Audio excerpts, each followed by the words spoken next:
देखिए चंबल नदी की सहायक नदी आपसे पूछता है। तुम सबसे ज्यादा टेंशन रहते हो कि कौन सी नदी कहाँ मिलेगी, उद्गम कहाँ से होगा, या वो उद्गम और आप पूछेगा उद्गम कहाँ से और नदी का नाम क्या है। 5 मिनट में वो देके जा रहा हूं जिसे आप जिंदगी भर याद रखेंगे। देखिए यहाँ पे ये चंबल नदी की वो सहायक नदियां जिनका उद्गम मध्य प्रदेश से होता है। तो चंबल को तो आप जानते हो, चंबल को जानते हो तो जाना पावा की पहाड़ियां मध्य प्रदेश, यहां तो हमें कुछ लिखने की आवश्यकता नहीं है। एक छोटी काली सिंध है जिसका उद्गम भी मध्य प्रदेश से होता है। अब देखो आहू नदी का उद्गम कहां से होता है, सुसनेर से। याद कैसे करेंगे, आऊं आऊं काऊं सासरा में आऊं क्या, आऊं आऊं सासरा में आऊं क्या, यानी सुसनेर मध्य प्रदेश से आहू नदी का उद्गम होता है।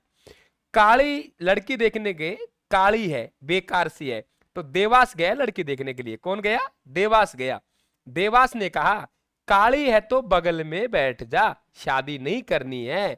तो बागली गांव मध्य प्रदेश, काली सिंध का उद्गम। और तुम कहते हो अगर गुरुजी गोरी होती तो फिर हम जवाई बना लेते, पालकी में बिठा के ले जाते। तो गोरिया गांव पाली, गोरी होती तो पालकी बिठा के जवाई बन जाते।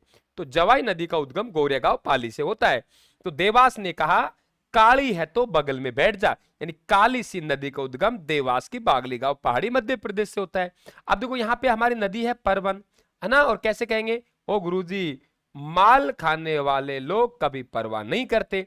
तो मालवा के पठार से परवन नदी का उद्गम होता है। कहां से होता है, मालवा के पठार से। तो मालवा के पठार से परवन नदी का उद्गम। पार्वती, सर पार्वती की शादी हुई ना तो शेरों बांधो, माने भगवान शंकर का नाम का ना। तो पार्वती नदी का उद्गम सियोरा की पहाड़ियां मध्य प्रदेश से हुआ। फिर हमारे यहाँ पे एक कुन्नू नदी है, ये शिवपुरी मध्य प्रदेश से। ये तो नदियों के उद्गम याद करवा दिए। अब देखिए आहू का मिलन होता है गागरोन झालावाड़ में। राज्य का सबसे बड़ा जलदुर्ग यहाँ है, काली सिंध की सहायक है आहू। और काली सिंध किसकी सहायक है, चंबल की। ये नवनेरा या नानेरा गांव है कोटा में, वहां जाके मिल जाती है चंबल में। परवन नदी का उद्गम मालवा के पठार से 12 में। और फिर ये ध्यान रखें आप लोग, काली सिंध की सहायक है कौन सी, परवन। शेरगढ़ का दुर्ग और शेरगढ़ अभ्यारण्य 12 इस नदी के किनारे स्थित है। पार्वती, पार्वती की कभी आपसे सहायक नदी की बात करेगा तो एक कुल सहायक नदी है।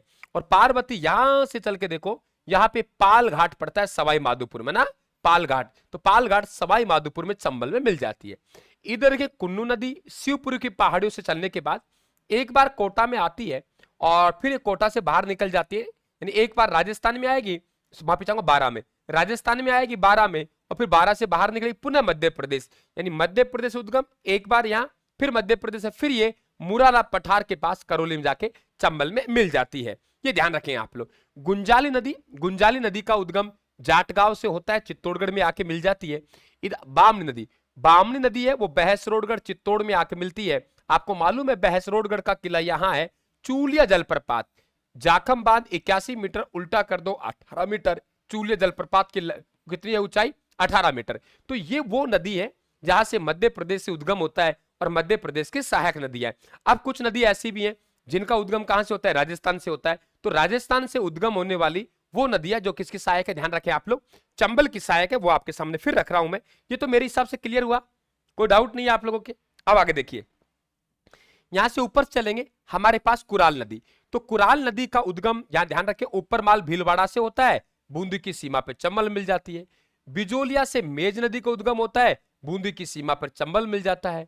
यहां से हमारे पास में मांगली नदी है, इसका उद्गम बूंदी से होता है और मेज की सहायक है। जो भीमलत जलप्रपात है मांगली नदी पर, वो ध्यान रखें यही इस नदी किनारे, घोड़ा पछाड़ मांगली की सहायक है। चंबल की सबसे बड़ी सहायक नदी बनास है, इधर से सीप आएगी और रामेश्वर धाम में त्रिवेणी संगम बन जाएगा। तो इस तरीके से बेटा आप नदियों को याद कर सकते हैं शॉर्ट तरीके से। थैंक यू, चैनल को सब्सक्राइब कर लें, आप लोग जुड़े रहें हमारे साथ, धन्यवाद।